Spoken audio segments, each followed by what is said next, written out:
तो दोस्तों, यह प्ले समझने से पहले जानते हैं इसके राइटर के बारे में, जिसका नाम है जो कोरी, जिसने फॉरवर्ड और माइनर नाम के फेमस जर्नल पब्लिश किए थे न्यूज़पेपर में। और साथ ही इनकी फेमस पोएम्स है द इमेज ऑफ गॉड और रिबेल पोएम्स जानी मानी है। अब आते ही ये प्ले पर, तो सबसे पहले शुरुआत होती है एक लिविंग रूम से, जहाँ आर्थर वेल्सी आर्म चेयर पर कोई बुक पढ़ रहा है और उसकी वाइफ मार्जरी सोफे पर बैठी बैठी कुछ बून रही है, यानी नीटिंग कर रही है। आर्थर बुक साइड में रखकर बार बार अब घड़ी में देखने लगा है। ये देखकर मार्जरी कहती है, आज कहीं जाना है आपको? आप ये बार बार घड़ी में क्यों देख रहे हो? तो आर्थर कहता है कि मेरे काउंसिलर है मार्डन, उसने मुझे आज रात को मीटिंग अटेंड करने के लिए कहा है। अब मार्जरी कुछ समझी नहीं, कौन मार्डर और कौन सी मीटिंग, उन्होंने तो मुझे कुछ बताया नहीं था। तो आर्थर बताता है कि एक मीटिंग के बारे में, कि बाहर बहुत ठंड है, इसलिए मेरे काउंसिलर हैं, उसके इनफैक्ट ऊपर का जो एक अधिकारी होता है वो, उसने कहा है कि आज रात की मीटिंग हमारे घर पे रखनी है। अब देखिए पूरा का पूरा माहौल है वो चेंज हो जाता है। मार्जरी का गुस्सा सातवें आसमान तक पहुंच जाता है और कहती है, मुझे आपने मीटिंग के बारे में पहले बताया क्यों नहीं? मुझे पूछे बिना तुमने मीटिंग रखी ही क्यों? और जब तुम लोग यहाँ बैठोगे तो मैं कहाँ जाऊँ? मैं यहाँ मीटिंग रखने नहीं दूंगी। तो आर्थर भी बोल देता है कि मीटिंग तो फिक्स्ड है और होगी तो यही होगी। और रही बात तुम्हारे बैठने की, तो जब हम यहाँ हमारी मीटिंग शुरू करें तो तुम बाहर चले जाना। गाइस, मार्जरी की आर्गुमेंट देखो, मैं भी तो आखिर यह घर का हिस्सा हूँ। तुमने आधी जिंदगी मेरे साथ बिताई है, ऊपर से तुम तो भला घर में गार्डन बना सकते हो, लेकिन गार्डन संभालने के लिए नौकर नहीं रख सकते। काम तो मुझे करना पड़ता है। अगर नौकर नहीं रख सकते तो खुद काम क्यों ना कर लेते? अब आर्थर की आर्ग्यूमेंट शुरू होती है कि मुझे अगर गार्डन में किसी ने काम करते हुए देखा तो क्या कहेंगे लोग कि ये काम कर रहा है। गाइस, अब इन दोनों की डायलॉग्स के बड़े फनी फनी हिस्से हमें दिख रहे हैं। और अब देखना, आर्ग्यूमेंट तो भी शुरू हुई है, अब कैसे अपना रुख बदलती है। टॉपिक बदल गया है लेकिन आर्ग्यूमेंट तो शुरू ही है। मार्जरी उसे कहती है कि तुम जिस चर्च में नौकरी करते हो वहाँ माइनर्स, माइनर्स यानी कि ऐसे लोग जो मजदूरी करते हैं, जो कोई बड़े बड़े पर्वत होते हैं, माउंटेन्स होते हैं, वो खोदते हैं और उसमें से कुछ बनाते हैं, किसी को प्रोवाइड करते हैं, इन शॉर्ट मजदूरी करते हैं। तो मार्जरी कहती है कि वो मजदूरी करते हैं जो लोग माइनर्स है, गांव में देख के आओ, वो भी आज कितने खुश हैं, वो भी कितने मज़े कर रहे हैं। और मैंने तो आज तक इस घर में हैप्पीनेस ही नहीं देखी, क्योंकि वो माइनर्स तो गैम्बलिंग करते हैं, यानी जुआ खेलते हैं और पैसे कमाते हैं, उसे कोई रोक टोक करने वाला है नहीं, हमसे आगे निकल गए हैं। तुम सब इस बारे में क्यों नहीं सोचते? यानी वो अब कह रही है आर्थर से कि तुम्हारा जो पूरा चर्च का एक टीम है, एक मैनेजमेंट है, तो वो सब लोग ये गैम्बलिंग, ये जुआ, ये सब बंद क्यों नहीं करवाते? क्योंकि वो माइनर्स लोग हैं, वो भी आज हमसे आगे निकल गए। इन शॉर्ट जेलियसी हो रही है उसे। दोस्तों, इस डायलॉग से हमें यह भी पता चलता है कि आर्थर कहाँ काम कर रहा था। अब इतने में डोरबेल बजती है और मार्जरी दरवाज़ा खुलती है, तो उसे एक 35 साल की कुंवारी लेडी, जिसने घर पे बनाए हुए वुलन क्लोथ्स यानी ऊन के कपड़े पहने थे, वो मिस क्रंडल के पीछे पीछे अंदर आती है। मिस क्रंडल ने भी कुछ ज़्यादा खास कपड़े नहीं पहने थे, इन शॉर्ट सस्ते कपड़े थे, एकदम महंगे नहीं थे। फिर जोसेफ डेविनिश आता है, जो कि 55 ईयर्स का था और जो कि लोकल सिंगर था, यानी लोकल कोई कंसर्ट होता, उसके आजू बाजू कोई समारोह होता, सम्मान समारोह या फिर कुछ भी कोई इवेंट होता, तो उसमें वो गाने जाता था।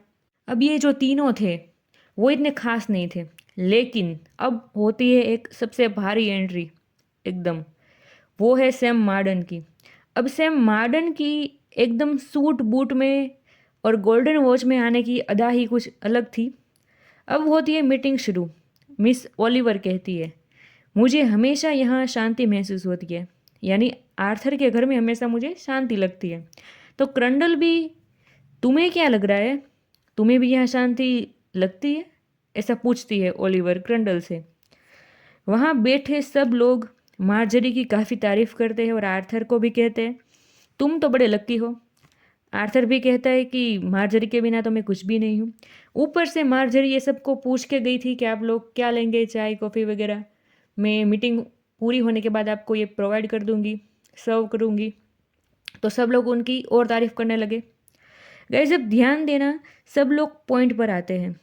चर्च की पूरी कम्युनिटी का हेड है मार्डन। वो बोलता है, मैंने मजदूरी करने वाले माइनर्स लोगों के लिए मकान बनाए थे, तो थोड़े दिनों से वो अब जुआ खेलने लगे हैं और शर्त लगाने में यानी बैटिंग में पड़े रहते हैं, कुछ काम धंधा करते नहीं।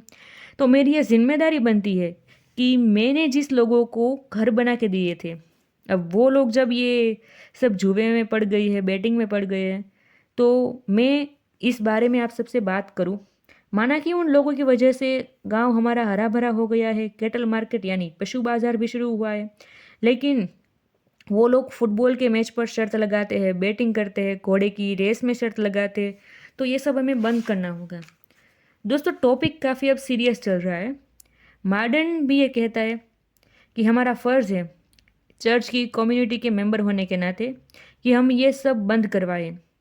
फिर वो जोसेफ से पूछता है कि क्या जुआ इलीगल है, गैरकानूनी है? तो जोसेफ बताता है, हाँ बिल्कुल, इस बारे में मैंने पेपर में पढ़ा था कि ऐसे लोगों को पुलिस गिरफ्तार कर लेती है। अब आर्थर बोलता है कि मार्डन तुम तो हेड हो, तो तुम ही कुछ करो। मार्डन बहाने बनाता है कि मैंने ही उन लोगों के लिए घर बनाए, अब मैं ही उन लोगों को गिरफ्तार करवाऊंगा तो मेरे खिलाफ वो लोग भड़केंगे, क्या सोचेंगे मेरे बारे में।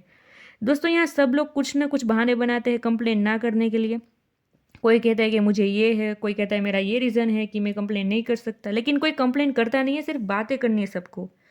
उतने में मार्जरी एंटर होती है और बताती है कि मिस्टर मार्डन, आपने फुटबॉल में मैच जो था उसमें शर्त लगाया था ना, बैटिंग लगाई थी, तो आप जीत गए हो, आपको 20,000 पाउंड्स मिले हैं।